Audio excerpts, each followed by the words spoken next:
So what is sound? The first question is what is sound? तो sound क्या है? What is sound?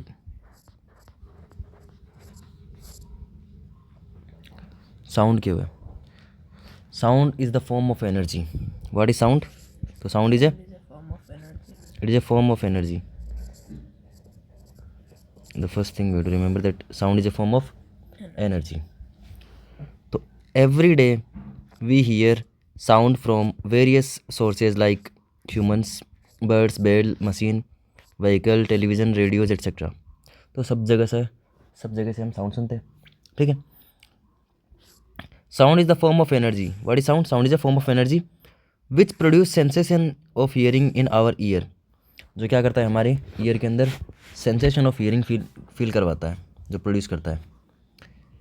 There are also other form of energy like mechanical energy, light energy. भाई जिस तरह से mechanical energy last chapter में अपन ने पढ़ा है, मैकेनिकल एनर्जी क्या होती है? Kinetic energy plus potential energy. तो वो भी क्या है? एनर्जी की फॉर्म है. लाइट भी क्या है? What is light? लाइट भी क्या है? लाइट भी एक एनर्जी की फॉर्म है. तो just like mechanical energy, sound energy etcetera, sorry light energy etcetera, just like that sound is also a form of energy. We have talk about mechanical energy in the previous chapter. You have been taught about the conservation of energy. भाई अपन ने conservation of energy देखा था last chapter में. What conservation of energy said? Which state that we can neither create nor destroy energy. ना तो हम energy को बना सकते हैं, ना उसको ख़त्म कर सकते हैं. We can just change it from one form to another form. एक फॉर्म से दूसरी फॉर्म में अपन उसको चेंज कर सकते हैं. व्हेन यू क्लैप, जैसे अपन क्लैप करते हैं, ताली बजाते हैं, तो क्या होता है? ए साउंड प्रोड्यूस्ड, साउंड बनता है. Can you produce sound without utilizing your energy? क्या अपन बिना अपनी एनर्जी के यूटिलाइज किए बिना साउंड प्रोड्यूस कर सकते हैं? भाई अपन जब क्लैप करेंगे तो हमारी जो मस्कुलर एनर्जी होगी वो किस में चेंज हो जाएगी? साउंड एनर्जी में. तो मैकेनिक अपनी जो मस्कुलर एनर्जी वो किस में चेंज हो जाएगी? साउंड एनर्जी में. Which forms energy did you use to produce sound? कौन सी एनर्जी यूज करते हैं अपन? Muscular energy. In this chapter we are going to learn how sound is produced and how it is transmitted through a medium and receive to our ear. है ना. तो देखो medium, तो एक मीडियम जैसे एयर है, तो एयर क्या होगा? मीडियम. तो एयर से कैसे साउंड ट्रेवल करता है और अपने ईयर तक रिसीव होता है ना, हमारे कान तक कैसे आता है? Getting this? अब तक यहाँ तक समझ आया? ठीक है, आगे चलते हैं. अब देखो इसमें एक एग्जांपल दे रखा है. ये क्या है? पेंडुलम है. ये क्या है? पेंडुलम. ठीक है. अभी देखो ये थ्रेड है पेंडुलम का, और इसको अपन बॉब बोलते हैं. इसको क्या बोलते हैं? बॉब. ठीक है. अभी इस बॉब को अपन, इस बॉब के पास अगर अपन ट्यूनिंग फोर्क लाएंगे, इसको ट्यूनिंग फोर्क बोलते हैं, है ना. उस ट्यूनिंग फोर्क को अपन लाएंगे, ये वाइब्रेट करता हुआ ट्यूनिंग फोर्क, तो इससे क्या होगा? ये बॉब डिस्प्लेस होगा इधर. करेक्ट. अभी जितना ये डिस्प्लेस हुआ है अपनी पोजीशन से, जितना ये अपनी पोजीशन डिस्प्लेस हुआ है, उस डिस्प्लेसमेंट को क्या बोलते हैं? एम्पलीट्यूड. क्या बोलते हैं? एम्पलीट्यूड. है ना. तो एम्पलीट्यूड डिस्प्लेस इधर भी हो सकता है ये. करेक्ट. तो ये डिस्प्लेस हुआ. अभी इस डिस्प्लेसमेंट को कैसे दिखाएंगे अपन? ग्राफ के थ्रू. सपोज करो भाई साउंड है वो एनर्जी है, और एनर्जी को अपन वेव्स की फॉर्म में भी लिख सकते हैं. करेक्ट. तो अभी ये देखो यहाँ पे ये वाला जो है इसको अपन एम्पलीट्यूड बोलते हैं. करेक्ट. तो ये पॉजिटिव डायरेक्शन में जाएगा, it went in positive direction. तो ये वाली जो डिस्प्लेसमेंट हुई पॉजिटिव डायरेक्शन में, इसको अपन ऊपर इस तरह से दिखाएंगे पॉजिटिव वाले में. तो जब ये यहाँ तक गया, है ना, तो ये ऐसे यहाँ तक गया, है ना, तो इस पोजीशन को अपन क्या बोलते हैं? Main position. क्या बोलते हैं? Main position. और दूर तक कितनी दूर तक जा सकता है, इस वाली पोजीशन को बोलते हैं एक्सट्रीम पोजीशन। क्या बोलते हैं? Extreme position. तो मीन से पहले ये 0 पॉइंट है, यहाँ मीन से कहाँ तक गया? एक्सट्रीम तक, यहाँ तक। अब एक्सट्रीम से वापस भी तो बेक आएगा, तो ये वापस बेक आ रहा है, देखो इधर ये वापस बेक आ रहा है, करेक्ट। तो वापस बेक आके कहाँ पे आएगा? वापस मेन पोजीशन पे आएगा, ये मेन पोजीशन। तो पॉजिटिव में जा रहा है, इसलिए अपन ने इसको ऊपर की तरफ दिखाया है। अब वापस इस साइड में जाएगा, ये इस साइड में, तो इस साइड में भी एक्सट्रीम तक जाएगा, इस पॉइंट को भी एक्सट्रीम बोलेंगे। तो यहाँ तक एक्सट्रीम पोजीशन तक कहाँ गया? यहाँ तक। तो ये नेगेटिव डायरेक्शन में एक्सट्रीम तक गया, इस पॉइंट तक, करेक्ट करेक्ट। अब वापस यहाँ से बेक आएगा, वापस इट विल कम बैक। तो वापस यहाँ से अपनी मेन पोजीशन पे आ जाएगा, वापस यहाँ पे आ जाएगा, करेक्ट और नॉट। तो ये भी क्या हुआ? डिस्प्लेसमेंट हुआ। लेकिन ये कौन सा डिस्प्लेसमेंट हुआ? ये एम्पलीट्यूड या डिस्प्लेसमेंट कौन सा? नेगेटिव डायरेक्शन में हुआ। और ये कहाँ पे हुआ? ये एम्पलीट्यूड या डिस्प्लेसमेंट कहाँ पे हुआ? पॉजिटिव डायरेक्शन में हुआ। यहाँ तक कोई डाउट? यहाँ तक कोई डाउट? चलो ठीक है, एम्पलीट्यूड समझ आया, ये ग्राफ समझ आ रहा है। चलो आगे चलते हैं।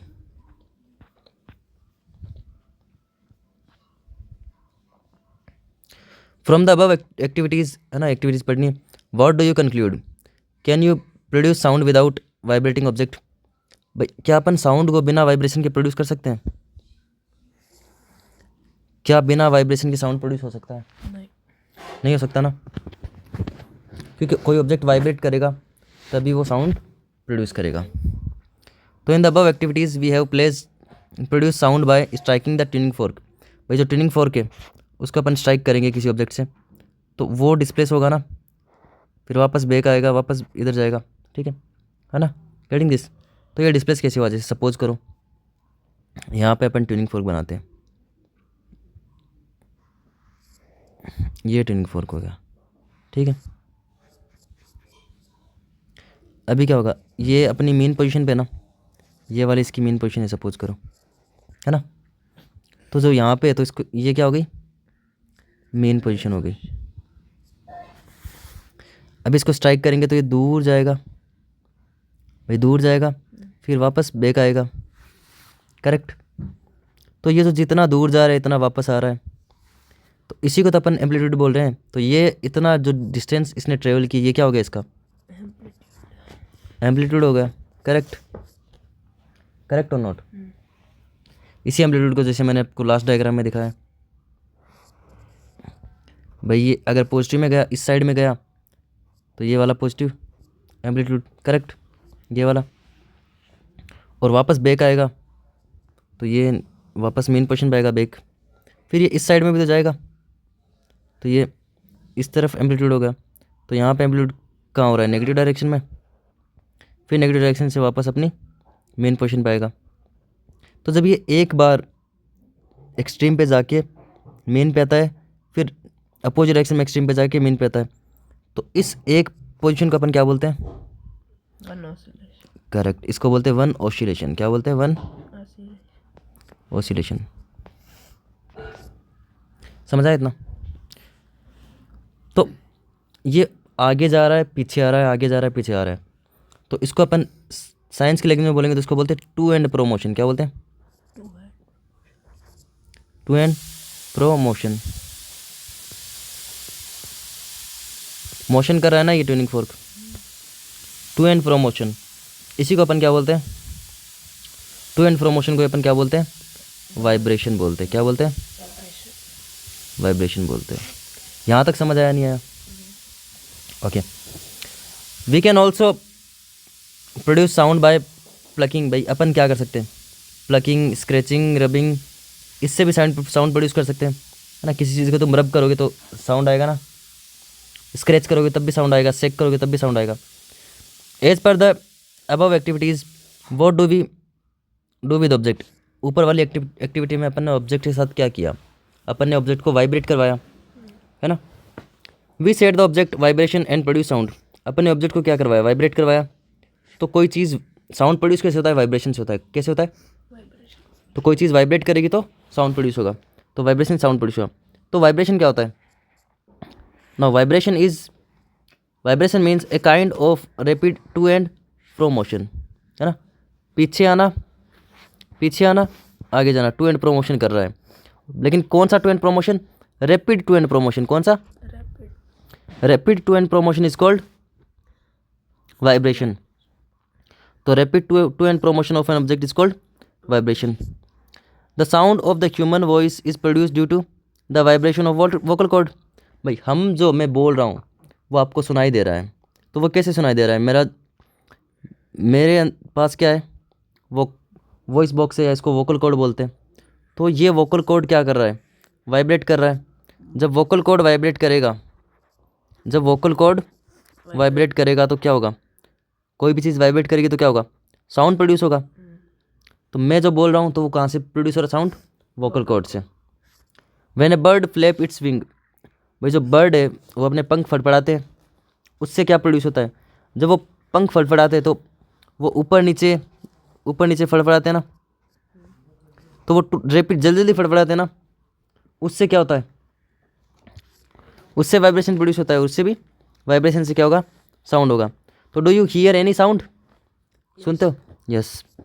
Think how buzzing sound accompanied by a bee produce. भाई जो बी होती है, मधुमक्खी होती है, वो भी क्या करती है? वो भी अपने पंख को फड़फड़ाती है ना, फ्लैप करती है अपने विंग्स को, उससे अपन को साउंड सुनाई देता है, जू जू करके, है ना। A scratch rubber band plugged vibrating and produce sound. भाई ये रबर है, सपोज करो, इसको तुम दोनों एंड से पकड़ोगे तो ये क्या करेगा? ऊपर नीचे वाइब्रेट करेगा, उससे क्या होगा? उससे भी साउंड प्रोड्यूस होगा। Getting this? तो ये भी क्या कर रहा है? रबर भी क्या कर रहा है? साउंड प्रोड्यूस कर रहा है, वाइब्रेट कर रहा है। तो रबर जब वाइब्रेट करेगा तो क्या प्रोड्यूस होगा? साउंड प्रोड्यूस होगा। If you have never done this then do this and observe the vibration. नहीं किया तो करके देख लेना ना। Now propagation of sound. भाई अभी तक अपन ने क्या देखा कि साउंड प्रोड्यूस कैसे होता है? तो साउंड प्रोड्यूस कैसे होता है? हाँ, साउंड प्रोड्यूस होता है वाइब्रेशन से। कैसे प्रोड्यूस होता है? वाइब्रेशन से, है ना। अभी जो साउंड प्रोड्यूस हुआ है वो प्रोपोगेट कैसे करेगा? वो आगे कैसे जाएगा? अपन ने चलो साउंड प्रोड्यूस करना सीख लिया, अब साउंड को मूव भी तो करवाना है।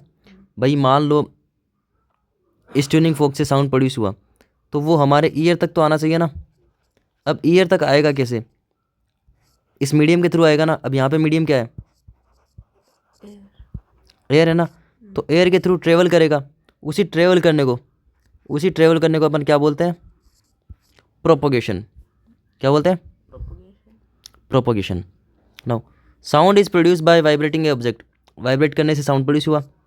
द मैटर और substance through which sound is transmitted is called medium. भाई जिसके थ्रू साउंड जाएगा, जैसे एयर के थ्रू जा रहा है, तो एयर क्या हो गई यहाँ पे? मीडियम हो गई। Getting this? यहाँ पे एयर क्या हो गई? मीडियम हो गई। तो जिसके थ्रू साउंड ट्रेवल करेगा उसको अपन क्या बोलते हैं? ट्रेवल या ट्रांसमिट करेगा उसके, जिसके थ्रू, उसको बोलेंगे medium.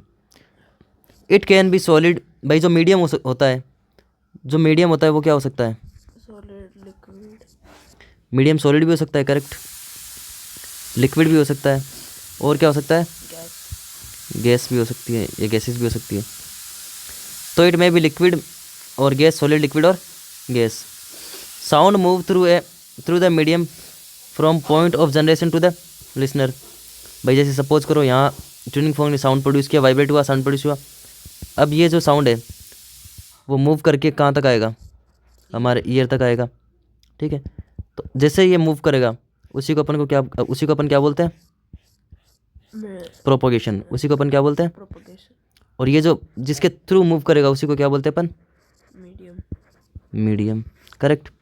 When object vibrate it set the particle of medium around it vibrate. भाई जैसे सपोज करो, सेम एग्जांपल अपन देखते हैं कि कोई भी ऑब्जेक्ट वाइब्रेट कर रहा है। सेम एग्जांपल वाइब्रेट कर रहा है ये ट्यूनिंग फोर्क, तो ये वाइब्रेट करेगा, इधर मूव करेगा, इधर मूव करेगा। तो इसके आसपास जो एयर है, एयर के पार्टिकल्स है, वो भी क्या करेंगे? वो भी वाइब्रेट करेंगे। अब देखो ये अपना ईयर यहाँ पे, करेक्ट। तो ये वाइब्रेट करेगा तो इस पार्टिकल पे क्या एग्जिट करेगा, ये फोर्स एग्जिट करेगा भाई, इसको धकेलेगा ना आगे। तो ये जो एयर के मॉलिक्यूल है वो आगे वाले एयर के मॉलिक्यूल को धकेलेंगे, फिर वो आगे वाले एयर के मॉलिक्यूल को धकेलेंगे। जब ये धकेलेगा आगे वाले मॉलिक्यूल को तो उसको कोलिजन बोलते हैं, टकराएंगे ना, पीछे वाला मॉलिक्यूल आगे वाले मॉलिक्यूल से टकराएगा तो इसके साथ कोलाइड करेगा। अब टकराने के बाद वापस इस पर पीछे फोर्स लगेगा तो वापस अपनी नॉर्मल पोजीशन पर आ जाएगा, ये वाला आगे जाएगा फिर वापस अपने नॉर्मल पोजीशन पे, इस तरह से। तो जो पार्टिकल्स है ना वो मूव नहीं कर रहे, वो मूव करके वापस अपनी ओरिजिनल पोजीशन पे आ रहे। लेकिन मूव क्या कर रहा है, मूव कर रही है वेव या फिर एनर्जी। भाई जो मूव कर रही है वो क्या कर रही है, साउंड ही तो मूव कर रहा है। तो किसकी फॉर्म में मूव कर रहा है साउंड, वेव या फिर एनर्जी की फॉर्म में मूव कर रहा है। इसी को अपन डिस्टर्बेंस भी बोलते हैं, क्या बोलते हैं, डिस्टर्बेंस। तो डिस्टर्बेंस मूव कर रही है ना, समझ आया इतना, गेटिंग दिस और नोट। ठीक है आगे चलते हैं।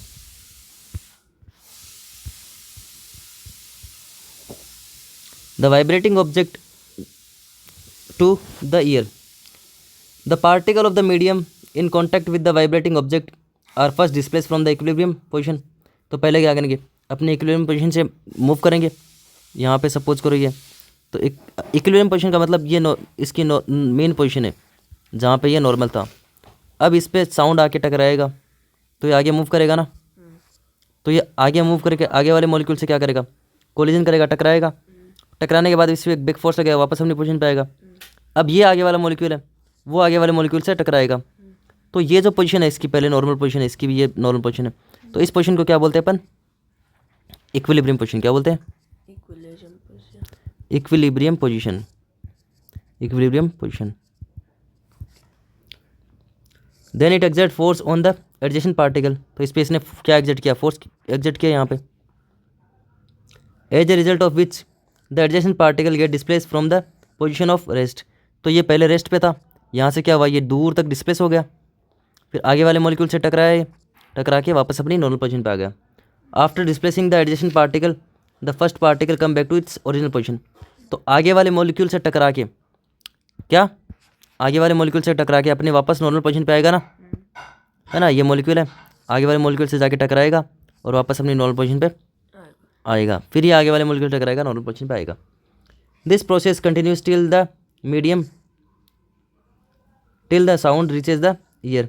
तो ये चलता रहेगा कब तक, जब तक साउंड अपने ईयर तक ना आ जाए। ठीक है। The disturbance created by the source of sound in the medium travel through the medium and not the particle of medium. ये बोल रहा है जो साउंड है ना, साउंड प्रोड्यूस, जिसने सेंसेशन प्रोड्यूस किया उसकी वजह से फोर्स लगाया मॉलिक्यूल्स पे। तो ये जो मॉलिक्यूल्स है ना ये मूव नहीं करेंगे, ये अपनी नॉर्मल पोजीशन पे वापस आ जाएंगे। तो मूव क्या कर रही है, डिस्टर्बेंस मूव कर रही है। डिस्टर्बेंस जो बताया था वेव की फॉर्म में, जो साउंड है वो मूव कर रहा है ना। पार्टिकल्स वापस अपनी, ये नहीं है, ऐसा नहीं है कि ये जो मॉलिक्यूल है ये अपने ईयर तक आएगा, नहीं, ये मॉलिक्यूल आगे वाले मॉलिक्यूल से टकरा के वापस अपनी बैक पोजीशन पे आएगा, फिर आगे वाला मॉलिक्यूल आगे वाले मॉलिक्यूल से टकरा के वापस अपनी नॉर्मल पोजीशन पे आएगा। गेटिंग दिस और नॉट। ठीक है आगे चलते हैं। A wave is the disturbance that produce sensation, sorry, a wave is a disturbance that move through medium when the particle of the medium set the neighboring particle into the motion। तो पीछे वाला particle आगे वाले particle को क्या करेगा, move करवाएगा। The in turn produce similar motion in other, फिर वो आगे आगे मूव करते, आगे आगे क्या हो जाएगा, साउंड ट्रेवल करता रहेगा। The particle of the medium do not move forward themselves. तो जो पार्टिकल है वो खुद मूव नहीं कर रहे, वो सिर्फ क्या कर रहे हैं, एनर्जी को डिस्टर्बेंस को मूव करवा रहे हैं और वापस अपनी नॉर्मल पोजीशन पे आ रहे हैं। But the disturbance is carried forward, but खुद तो मूव नहीं कर रहे, लेकिन डिस्टर्बेंस को आगे आगे भेजते जा रहे हैं ना। तो यहाँ से डिस्टर्बेंस अपने ईयर तक आएगा ना, करेक्ट, लेकिन डिस्टर्बेंस क्या होगा, आगे आगे मूव करेगा।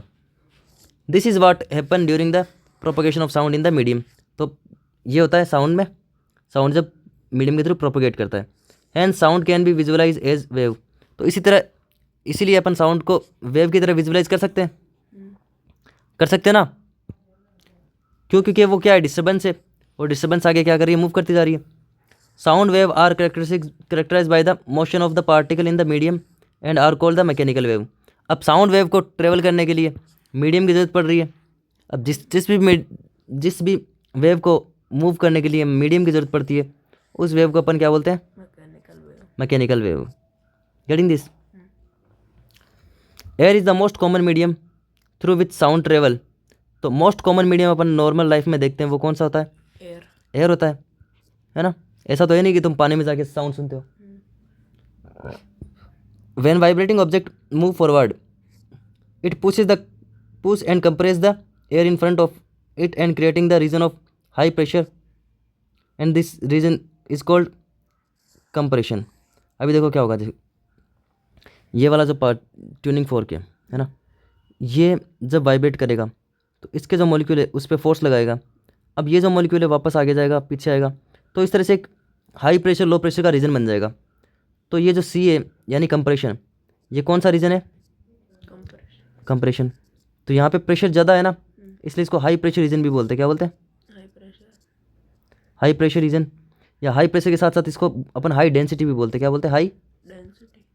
हाई डेंसिटी का मतलब क्या है? मॉलिक्यूल पास पास है भाई। हाई डेंसिटी का मतलब क्या है? मॉलिक्यूल पास पास है। और ये जो रीजन है इसको बोलते हैं रेयरफेक्शन। यहाँ पे पार्टिकल्स दूर दूर है ना, तो इस रीजन को अपन क्या बोलते हैं? रेयरफेक्शन। या इसको लो प्रेशर रीजन भी बोलते हैं। लो प्रेशर रीजन भी, या इसको अपन बोलते हैं low density region. Getting this? यहाँ तो कोई डाउट? चलो ठीक है, आगे चलते हैं। Compression is on the figure. This compression start to move away from the vibrating object. When the vibrating object move backward, it create the region of low pressure is called the rarefaction. तो particle जब वापस पीछे move करेंगे तो क्या करेगा? Rarefaction generate करेगा। आगे मूव करेगा तो क्या करेगा? कंप्रेशन। पीछे मूव करेगा तो रेयरफेक्शन, जिसको अपन आर से शो कर रहे हैं। As the object move back and forth rapidly, जैसे जैसे जल्दी आगे पीछे मूव करेगा, a series of compression rarefaction created in the air. इससे क्या होगा? सीरीज बन जाएगी कंप्रेशन रेयरफेक्शन की। ये कंप्रेशन बनता गया, ये रेयरफेक्शन कंप्रेशन रेयरफेक्शन, ऐसे करते करते हमारे ईयर तक क्या हो जाएगा? साउंड रीच कर जाएगा। यहाँ तक कोई डाउट? अभी इसको अगर अपन वेव की फॉर्म में देखें, है ना, जैसे सपोज करो वेव बनाते हैं, तो ये यहाँ पे अपन वेव बनाते हैं।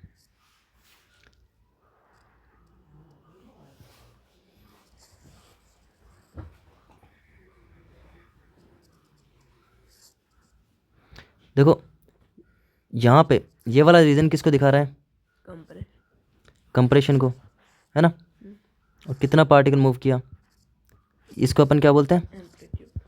एम्पलीट्यूड बोलते हैं। ठीक है, तो ये पॉजिटिव डायरेक्शन मूव कर रहा है, तो जब आगे मूव करेगा, फॉरवर्ड मूव कर रहा है ना, फॉरवर्ड मूव करेगा, तो कंप्रेशन ये वाला रीजन किसको दिखा रहा है? रेयरफेक्शन। ऐसे आगे पीछे मूव करता रहेगा पार्टिकल्स, एंड ये वेव की फॉर्म में साउंड क्या करता रहेगा? मूव करता रहेगा। और कौन सी वेव है? साउंड मैकेनिकल वेव किसको बोलते हैं? जिसको मीडियम की रिक्वायरमेंट होती है मूव करने के लिए, उसको क्या बोलते हैं? Mechanical wave. तो vibrating object creating a series of compression and rarefaction through the medium. तो मीडियम के थ्रू कंप्रेशन और रेयरफेक्शन क्रिएट कर रहा है। यहाँ तक कोई doubt?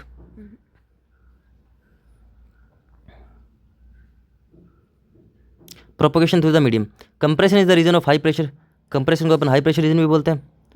And the rarefaction is the region of low pressure, ये इसको लो डेंसिटी भी बोलते हैं। जहाँ पे हाई प्रेशर होगा वहाँ पे हाई डेंसिटी बोल देंगे। तो pressure is related to the number of particles. भाई प्रेशर अपन हाई प्रेशर क्यों बोल रहे हैं? क्योंकि जहाँ पे पार्टिकल्स के नंबर क्या है? ज़्यादा है। और लो प्रेशर किसको बोलते हैं? जहाँ पार्टिकल्स नंबर कम है। And the medium has given the volume. More density of the particle in the medium give the more pressure. भाई पार्टिकल बहुत पास होंगे तो प्रेशर क्या होगा? ज़्यादा होगा। करेक्ट, तो प्रेशर ज़्यादा होगा। एंड वाइस वर्सा, पार्टिकल दूर दूर होंगे तो प्रेशर कम होगा। तो प्रेशर कम होगा तो डेंसिटी भी कम होगी। Thus the propagation of sound can be visualized the propagation of density variation और प्रेशर वेरिएशन। तो साउंड के प्रोपगेशन को अपन डेंसिटी या फिर प्रेशर के वेरिएशन से भी देखते हैं। ठीक है, वेरिएशन इन द मीडियम। यहाँ तक कोई डाउट? चलो ठीक है, नेक्स्ट चलते हैं। पहले कुछ क्वेश्चन है, उन क्वेश्चन को अटेम्प्ट करते हैं अपन। How does sound produce by the vibrating object in a medium reaches your ear. तो अब हमारे ईयर तक साउंड प्रोड्यूस होने वाला कैसे अपने ईयर तक रीच करता है?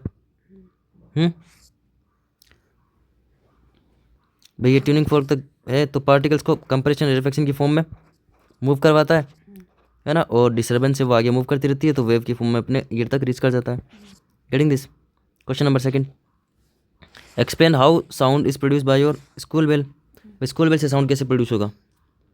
स्कूल बेल है वो वाइब्रेट करेगी, स्कूल बेल वाइब्रेट करेगी, सपोज करो स्कूल बेल है, तो ये इससे टकराएगा, इससे क्या होगा? Vibration, to and fro motion होगा, उससे एयर के जो मॉलिक्यूल्स है उस पर फोर्स लगेगा, और एयर के मॉलिक्यूल से वो क्या करेंगे? डिस्टर्बेंस को आगे मूव करवाएंगे, और वो डिस्टर्बेंस हमारे ईयर तक रीच कर जाएगी। Getting this? Now next question, Y sound wave is called mechanical wave. क्यों बोलते हैं मैकेनिकल वेव साउंड वेव को? क्योंकि इस वेव को मूव करने के लिए पार्टिकल्स की या मीडियम की रिक्वायरमेंट होती है। तो जिस वेव को मूव करने के लिए मीडियम की रिक्वायरमेंट होती है उसको क्या बोलते हैं अपन? Mechanical wave. Getting this? Suppose you and your friend are on the moon. अच्छा, सपोज करो तुम और तुम्हारे फ्रेंड मून पे हो, will you able to hear sound produce by your friend? क्या सुनेगा तुम्हें साउंड? नहीं, वाई? बिकॉज मून पे क्या? एयर नहीं है। मून पे एयर नहीं है, या मीडियम नहीं है, या एटमॉस्फेयर नहीं है। Getting this? उसकी वजह से क्या होगा भाई? साउंड मैकेनिकल वेव है, उसको मूव करने के लिए क्या चाहिए? मीडियम चाहिए। मीडियम मून पे होगा नहीं तो हमें सुनाई नहीं देगा। Getting this? यहाँ तक समझ आया? No, sound wave are longitudinal wave. अब देखो मैकेनिकल वेव के अंदर साउंड वेव मैकेनिकल वेव है, उसके अंदर भी साउंड कौन सी है? लॉन्गिट्यूडनल वेव है। कौन सी है? लॉन्गिट्यूड। देखो लॉन्गिट्यूड समझते हैं, जैसे सपोज करो ये स्ट्रिंग है ना, तो इसको तुम जब प्रेशर लगाओगे, एक तरफ से छोड़ दोगे इसको, प्रेशर लगाओगे, तो इसमें देखो यहाँ पे पार्टिकल पास पास है, यहाँ पे दूर दूर है, यहाँ पे पास पास है, यहाँ पे दूर दूर है। तो कंप्रेशन रेरफेक्शन बनता जा रहा है ना। तो ये डिस्टर्बेंस क्या है? आगे जा रही है ना। कहाँ जा रही है? आगे जा रही है, इस डायरेक्शन में डिस्टर्बेंस जा रही है, और इसी डायरेक्शन में क्या करें? पार्टिकल्स मूव कर रहे हैं। तो जिस डायरेक्शन में पार्टिकल्स मूव कर रहे हैं उसी डायरेक्शन में एनर्जी या डिस्टर्बेंस आगे जा रही है, तो उस टाइप की वेव को क्या बोलेंगे? डिस्टर्बेंस। भाई जो डिस्टर्बेंस है वो आगे जा रही है, जिस डायरेक्शन में पार्टिकल मूव कर रहे हैं उसी डायरेक्शन में क्या डिस्प्लेसमेंट या डिस्टर्बेंस मूव कर रही है, उस टाइप की वेव को क्या बोलते हैं? Longitudinal wave. क्या बोलते हैं? Longitudinal wave. तो लॉन्गिट्यूडनल वेव क्या होती है? जिस डायरेक्शन में पार्टिकल मूव कर रहे हैं, देखो ये पार्टिकल इस डायरेक्शन में मूव कर रहा है आगे पीछे, तो जिस डायरेक्शन में पार्टिकल मूव करता है ना, उसी डायरेक्शन में क्या है? जो डिस्टर्बेंस है वो मूव कर रही है, एनर्जी मूव कर रही है, उस टाइप की वेव को क्या बोलते हैं अपन? Longitudinal wave. Longitudinal wave. समझ आया लॉन्गिट्यूडनल वेव? कोई डाउट यहाँ तक? Now the region where the coils become closer is called compression, है ना। जहाँ पे कोयल पास पास है उसको क्या बोलेंगे? कंप्रेशन बोलेंगे। And the region where the coils are further apart is called rarefaction. तो इस तरह से पास पास है कोयल तो कंप्रेशन, और दूर दूर है कोयल तो रेरफेक्शन। इस तरह से कंप्रेशन रेरफेक्शन बनता जाएगा। Getting this? इसे कंप्रेशन रेरफेक्शन बनता जाएगा। इस फॉर्म में क्या करेगा? साउंड मूव करता रहेगा। As already know sound propagate in a medium. अपन को पता है साउंड मीडियम में प्रोपोगेट करता है as a series of compression and rarefaction. भाई सीरीज बनाएगा ना, कंप्रेशन रेरफेक्शन की सीरीज बना के मूव करेगा। Now we can compare the propagation of the disturbance in the slinky with the sound of propagation in the medium. These wave are called longitudinal wave. तो इसी wave को क्या बोलते हैं? Longitudinal wave. जिस डायरेक्शन में particles move कर रहे हैं, आगे पीछे मूव कर रहे हैं ना, और डिस्टर्बेंस भी क्या आगे पीछे मूव कर रही है, तो इस टाइप की वेव को क्या बोलते हैं? Longitudinal wave. देखो एक और वेव होती है ट्रांसवर्स वेव। उसमें क्या होता है? उसमें पार्टिकल ऊपर नीचे मूव करते हैं और डिस्टर्बेंस सामने मूव करती है। जैसे आप रस्सी लोगे, रस्सी को बांध के आप इसको मूव करोगे, तो वो जो रस्सी है वो ऊपर नीचे मूव करेगी ना, ऊपर जाएगी। इस तरह से देखो रस्सी है वो ऊपर नीचे मूव करेगी, तो ये जो पार्टिकल है वो ऊपर नीचे मूव कर रहे हैं। यहाँ पे अगर टेप बांध दोगे, है ना, टेप लगाया आपने यहाँ पे, तो पार्टिकल्स है वो ऊपर नीचे मूव कर रहे हैं, और जो डिस्टर्बेंस क्या कहाँ जा रही है? सामने जा रही है। तो यहाँ पे इन दोनों के बीच में 90 डिग्री का एंगल है ना, तो इस टाइप की वेव को बोलते हैं ट्रांसवर्स वेव। क्या बोलते हैं? Transverse wave. लेकिन इस साउंड में क्या हो रहा है, जिस डायरेक्शन में पार्टिकल मूव कर रहा है उसी डायरेक्शन में वेव मूव कर रही है या प्रोपगेशन हो रहा है, तो उस टाइप की वेव को क्या बोलेंगे, longitudinal wave. longitudinal wave. Very good. In these wave, the individual particle of the medium move in the direction of parallel to the direction of propagation of the disturbance. Parallel मतलब ऐसे, भाई कोई चीज़ parallel कैसी हुई थी, ये दोनों parallel ना एक दूसरे के, इस डायरेक्शन में पार्टिकल मूव कर रहा है, इस डायरेक्शन में प्रोपगेशन हो रहा है या डिस्टर्बेंस मूव कर रही है। तो जिस डायरेक्शन में पार्टिकल मूव करते हैं उस डायरेक्शन में डिस्टर्बेंस मूव करती है, उसी को क्या बोलते हैं, लॉन्गिट्यूडनल वेव।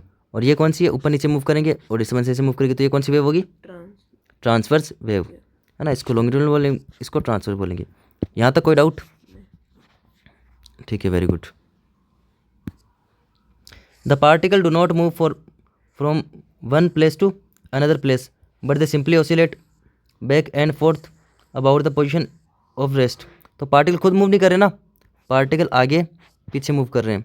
पार्टिकल जब आगे पीछे मूव करते हैं, है ना, बैक एंड फॉरवर्ड मूव करेंगे पोजीशन से, अपनी रेस्ट की पोजीशन से, तो उस टाइप की वेव बनेगी, तो वो होगी।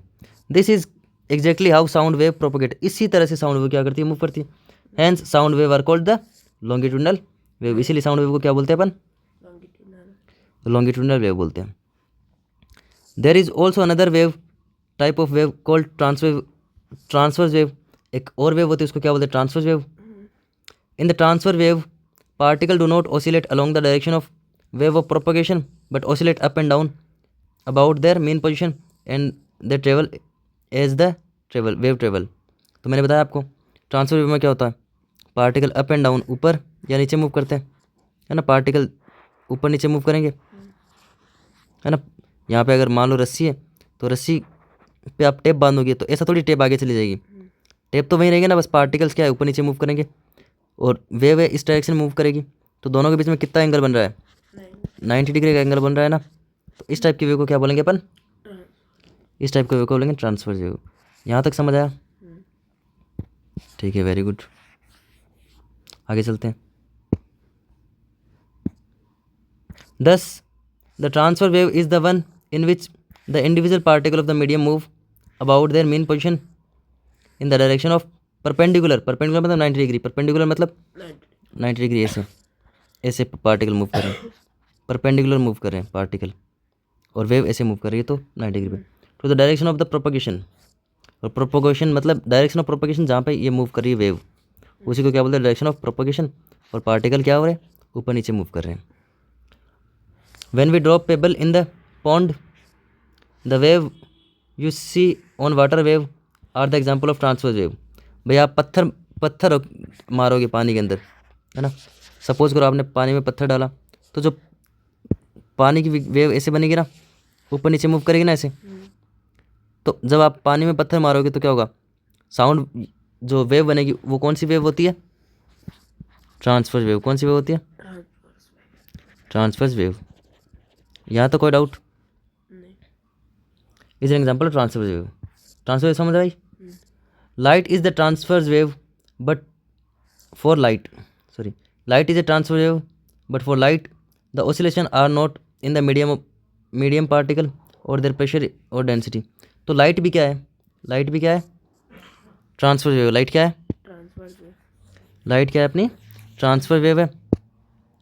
याद रखना, light is a transfer wave but for light the oscillation are not of the medium particle और देयर प्रेशर और डेंसिटी। बट लाइट को देखो, लाइट के अंदर जो पार्टिकल ऊपर नीचे मूव करते हैं, बट लाइट को प्रोपोगेट करने के लिए मीडियम की रिक्वायरमेंट नहीं होती ना, उसको प्रेशर डेंसिटी की रिक्वायरमेंट होती है ना। Pressure high pressure low pressure region बनता है ना, यहाँ पे नहीं होता। It is not a mechanical wave. तो जो ट्रांसफर वेव होती है वो मैकेनिकल वेव नहीं होती, बट जो लॉन्गिट्यूडनल वेव है वो कौन सी वेव है, मैकेनिकल वेव है। You will come to know more about the transverse wave in the higher classes. तो बड़ी क्लास में अपन इसके बारे में और देखेंगे। Now characteristics of sound wave. तो जो साउंड वेव है उसके कुछ करेक्टर्स हैं, वो क्या क्या होते हैं। तो सबसे पहले we can describe the sound wave by, तो कैसे कैसे डिस्क्राइब करते हैं, फ्रिक्वेंसी से, उसके एम्पलीट्यूड से और उसकी स्पीड से, ठीक है। तो sound wave is graphic form A sound in the figure 11.6 which represent how density and pressure change when sound wave move in the medium, है ना। तो फिगर में दिखाया गया कैसे मूव करते हैं। The density as well as the pressure of the medium of given time varies with the disturbance above below average value of density the pressure and now इसने डायग्राम दिया, वो डायग्राम देखेंगे अपन। ये देखो डायग्राम दे रखा है इसने, कैसे प्रेशर वेरी कर रहा है, ठीक है। जहाँ मॉलिक्यूल पास पास है, जहाँ मॉलिक्यूल दूर दूर है, वही कंप्रेशन रिफ्लेक्शन। तो ये किसकी वेरिएशन डेंसिटी के फॉर्म में दिखाया है यहाँ पे, और यहाँ पे किसके फॉर्म में, नीचे वाले डायग्राम में प्रेशर की फॉर्म में दिखाया है। तो मॉलिक्यूल पास पास होंगे तो प्रेशर ज़्यादा होगा, दूर दूर होंगे तो प्रेशर कम होगा। मॉलिक्यूल यहाँ पे पास पास है तो डेंसिटी ज़्यादा है, मॉलिक्यूल यहाँ पे दूर दूर तो डेंसिटी कम है। तो जहाँ पे पास होते हैं वहाँ पे सी बोलते हैं, सी मतलब कंप्रेशन, आर मतलब रेयरफेक्शन, कंप्रेशन रेयरफेक्शन की, है ना। तो ये स्पीकर है, यहाँ से साउंड मूव कर रहा है। यहाँ तक कोई डाउट? चलो इसको देखते हैं एक बार। Compression are the region where particles are crowded together and represent the upper portion of the curve. The peak represent the region of maximum compression, thus the compression are the region where density as well as pressure are high. तो compression कौन सा region है जहाँ पे density and pressure दोनों high होते हैं।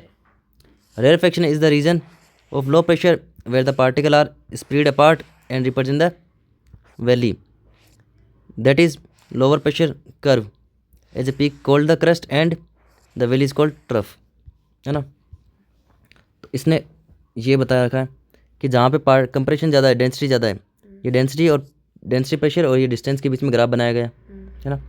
तो जहाँ पे पार्टिकल की ये डिस्टेंस मूव कर रहे हैं ना, ये वाली डिस्टेंस मूव कर रहे हैं इधर, और ये यहाँ पे रीजन किसके बीच में, प्रेशर और डेंसिटी। तो वाई एक्सिस पे प्रेशर लिया है, एक्स एक्सिस पे क्या लिया है, डिस्टेंस लिए। तो जहाँ पे मॉलिक्यूल पास पास होंगे वो कौन सा वाला रीजन है, क्रस्ट, हाँ उसको हाई प्रेशर वाला रीजन है।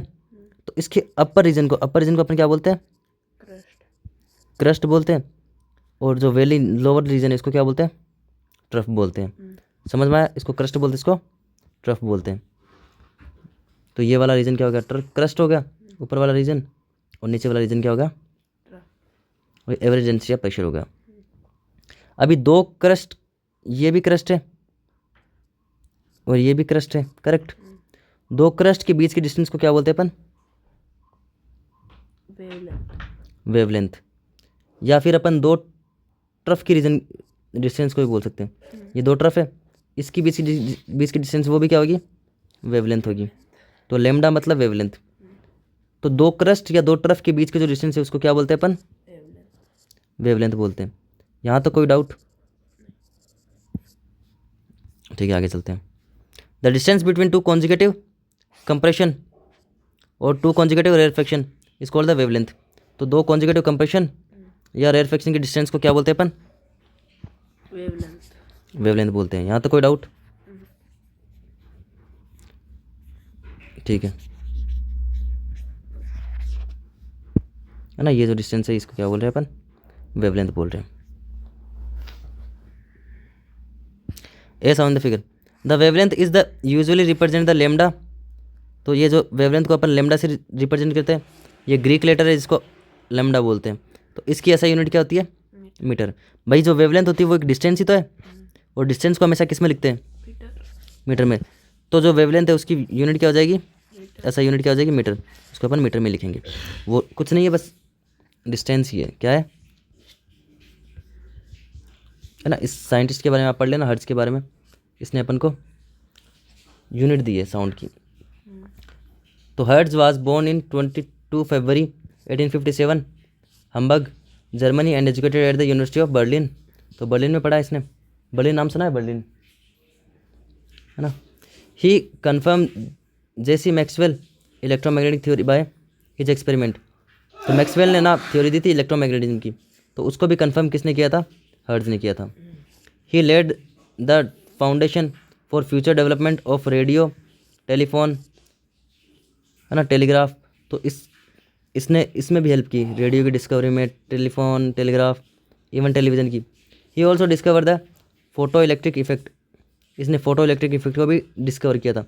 देखो फोटो इलेक्ट्रिक इफेक्ट क्या होता है, ये कोई ऑब्जेक्ट है, इस पर जब लाइट गिरेगी तो इससे इलेक्ट्रॉन बाहर आएंगे।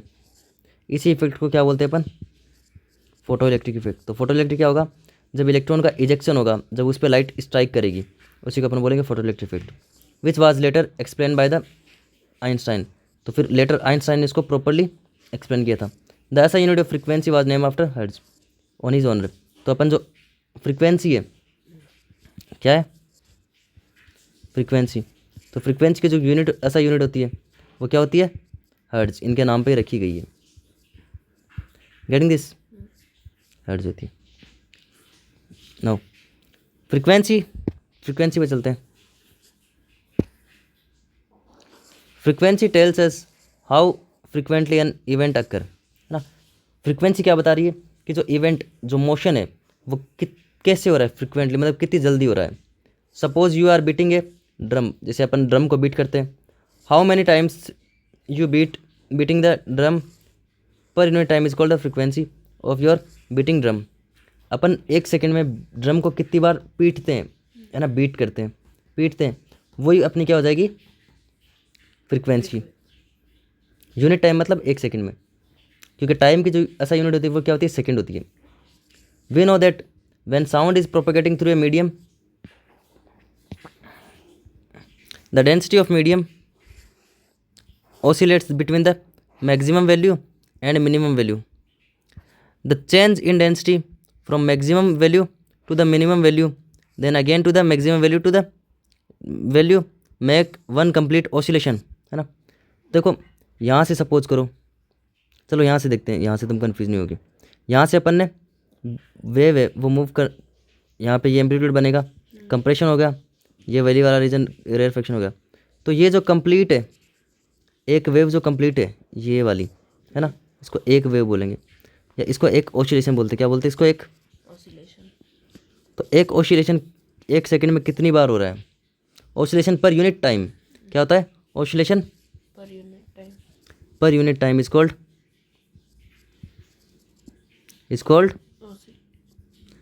फ्रीक्वेंसी। क्या बोलते हैं इसको? फ्रीक्वेंसी। एक ऑसिलेशन कितने टाइम हो रहा है, इसलिए वाई एक्सिस पे अपन ने क्या लिया? टाइम लिया है, और वाई एक्सिस पे अपन ने वो ऑसिलेशन लिए। क्या लिया? ऑसिलेशन, कितने मूव कर रहे हैं। The number of such oscillation पर unit time is called frequency of the sound wave, है ना। 1 सेकंड में कितनी बार ऑसिलेट हो रहा है उसी को क्या बोलते हैं? Frequency. If we can count the number of compression और rarefaction that cross the per unit time, we will get the frequency of the sound wave. It is usually represented by the Greek letter mu, या इसको new बोलते हैं। तो इसको ऐसे represent करते हैं न्यू से, जैसे वेवलेंथ को अपन लेमडा से रिप्रेजेंट करते हैं, फ्रीक्वेंसी को न्यू से रिप्रेजेंट करते हैं, म्यू बोलते हैं इसको। द ऐसा यूनिट किसकी है? हर्ट्ज है, क्योंकि इसके किसके ऑनर पे दिया है अपन ने? हर्ट्ज के ऑनर पे इसका नाम रखा है, तो इसकी ऐसा यूनिट हर्ट्ज हो जाएगी। ठीक है। The time taken by two consecutive compression और rarefaction to cross the fixed point is called the time period. अब एक वेव को यहाँ से यहाँ मूव करने में, यहाँ से यहाँ मूव करने में कितना टाइम लगा, उस टाइम को अपन क्या बोलेंगे? Time period. क्या बोलेंगे उसको? Time period. तो एक ऑसिलेशन होने में कितना टाइम कंप्लीट हुआ, है ना। ठीक है, उसी को क्या बोलेंगे अपन? Time period of wave.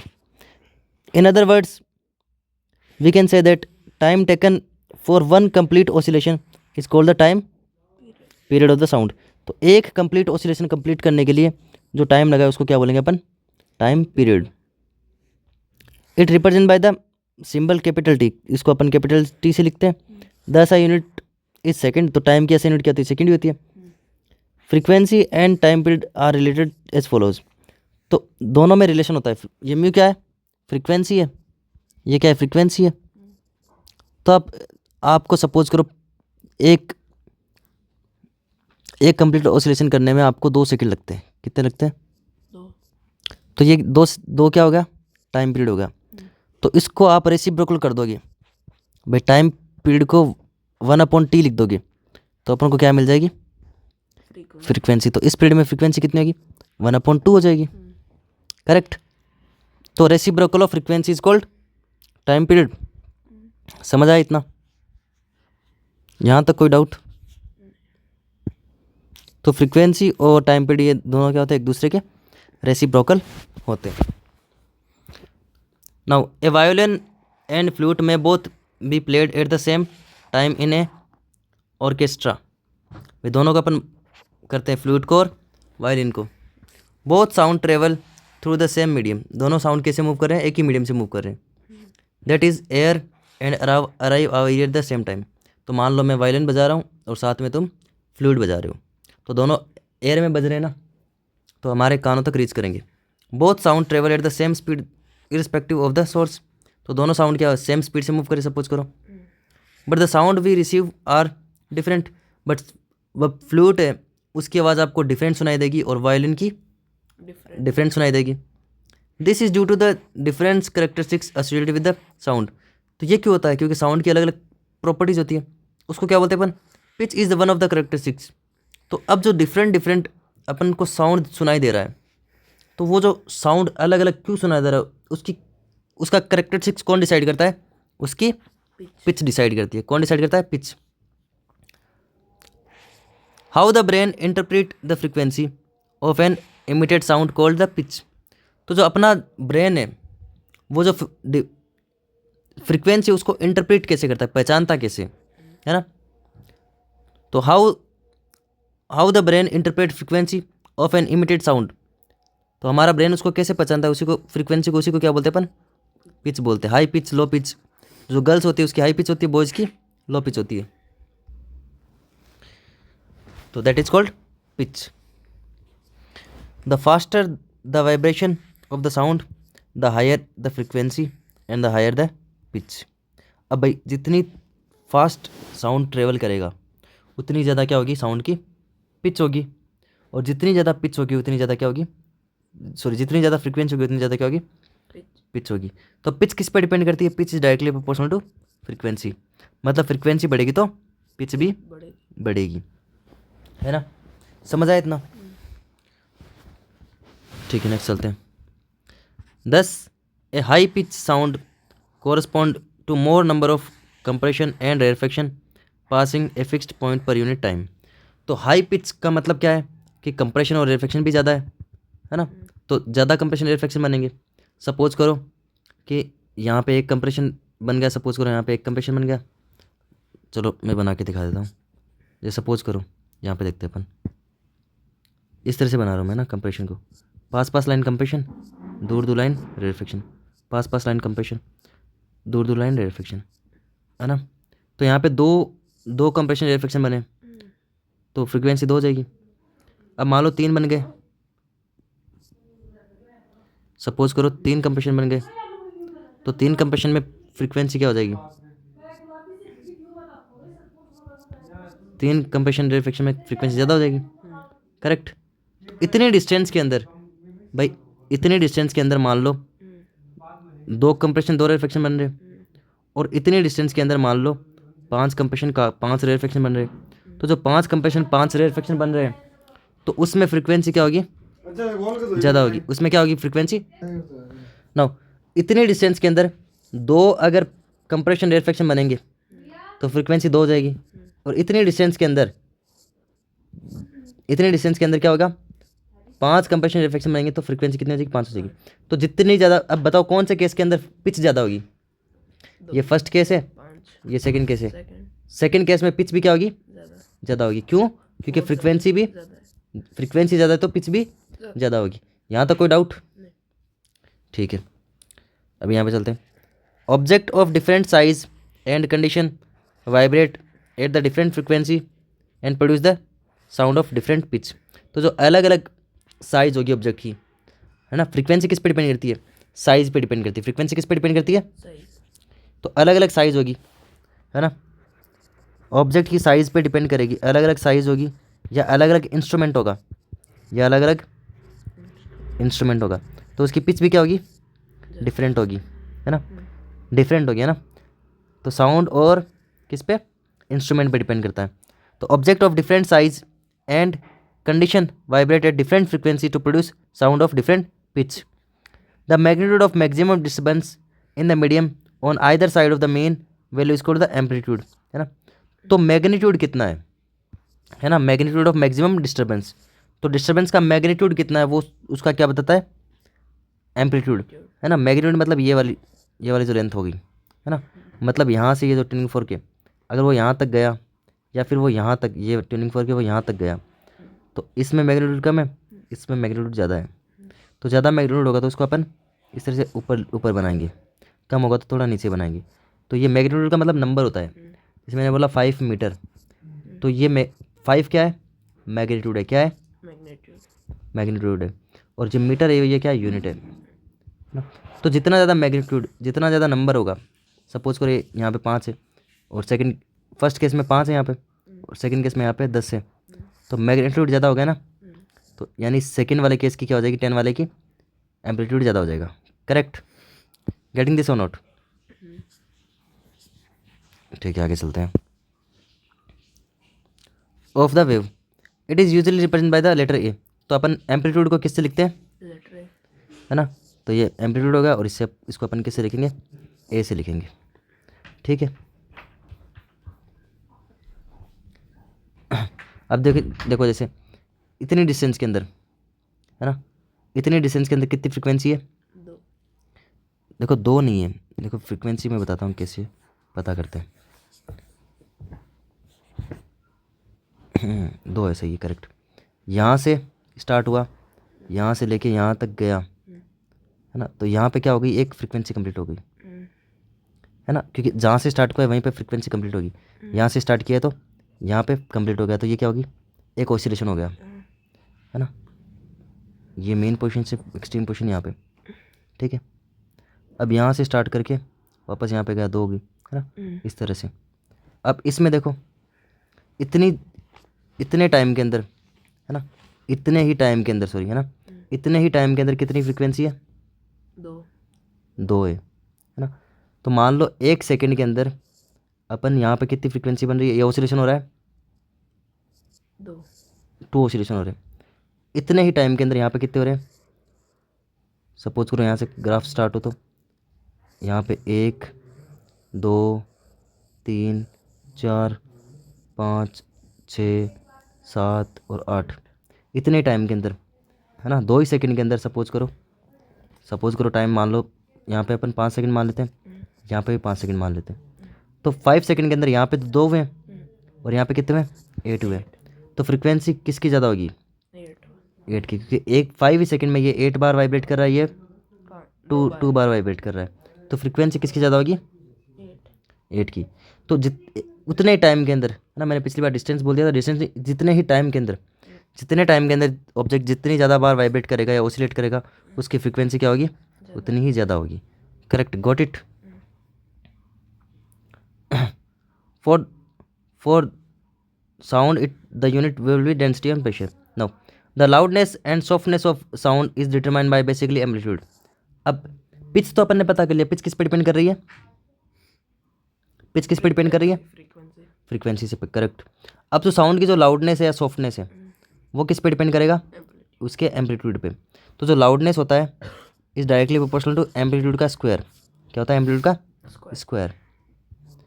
The amplitude of the sound wave depend upon the force with which the object made to vibrate, है ना, कितने फोर्स से ऑब्जेक्ट वाइब्रेट कर रहा है ना, वो उसका क्या होगा, एम्पलीट्यूड होगा। If we strike table lightly, अपन टेबल को अगर धीरे से स्ट्राइक करेंगे तो धीरे आवाज आएगी। We hear soft sound because sound wave of less energy, भाई साउंड वेव की एनर्जी लेस होगी। मान लो मैंने धीरे से उसको टप किया तो धीरे आवाज़ आएगी। If we hit the table very hard louder sound, तो ज़ोर से टप करूँगा तो तेज़ आवाज़ साउंड सुनाई देगा। तो कैन यू टेल वाई, तो ऐसा क्यों होता है, क्योंकि सेकंड केस में मैंने फोर्स ज़्यादा लगाया ना, फोर्स ज़्यादा लगाऊंगा तो क्या होगा, एनर्जी ज़्यादा लगेगी, एनर्जी ज़्यादा लगेगी तो फ्रीक्वेंसी ज़्यादा होगी। अरे फ्रिक्वेंसी नहीं, एम्पलीट्यूड ज़्यादा होगा। क्या होगा, एम्पलीट्यूड ज़्यादा होगा। करेक्ट। तो जितनी ज़्यादा एनर्जी अपन लगाएंगे उतनी ज़्यादा क्या होगा, एम्पलीट्यूड होगा। A sound wave spread out all source from its all source as it move away from the source its amplitude as well as loudness decrease. भाई जैसे जैसे साउंड दूर जाएगा, सपोज करो हम यहाँ पे डीजे बजा रहे हैं, हाँ, या मैं यहाँ पे बोल रहा हूँ, तो मेरी आवाज़ यहाँ पे ज़्यादा तेज़ सुनाई देगी, और जैसे जैसे तुम दूर जाओगे मुझसे तो मेरी आवाज़ तुम्हें क्या होगी, कम सुनाई देगी। मतलब अगर डिस्टेंस बढ़ाएंगे तो एम्पलीट्यूड या लाउडनेस क्या होगा, कम होगा, है ना, दूर दूर जाएंगे ना, अगर तुम उससे दूर जाओगे तो तुम्हें साउंड कम सुनाई देगा ना, कम लाउड सुनाई देगा, है ना। तो louder sound travel larger distance as well as associated with the higher energy. भाई अगर मैं तेज़ बोलूँगा तो तुम्हें दूर तक सुनाई देगा, धीरे बोलूँगा तो कम दूर तक, क्योंकि मैं तेज़ बोलूँगा तो मैं ज़्यादा फोर्स लगाऊंगा, और जितना ज़्यादा फोर्स होगा साउंड उतनी ज़्यादा डिस्टेंस ट्रेवल करेगा और तुम्हें वहाँ तक सुनाई देगा। The wave shapes the loudness softness of the same frequency, है ना। तो जो वेव होती है, मान लो एक साउंड है, उसकी फ्रिक्वेंसी तो सेम है। सपोज करो एक साउंड है, इतने यहाँ पे 2 वेव बन रही है और एक और वेव यहाँ पे भी 2 वेव बन रही है, सपोज करो उतने टाइम पीरियड के अंदर, ठीक है।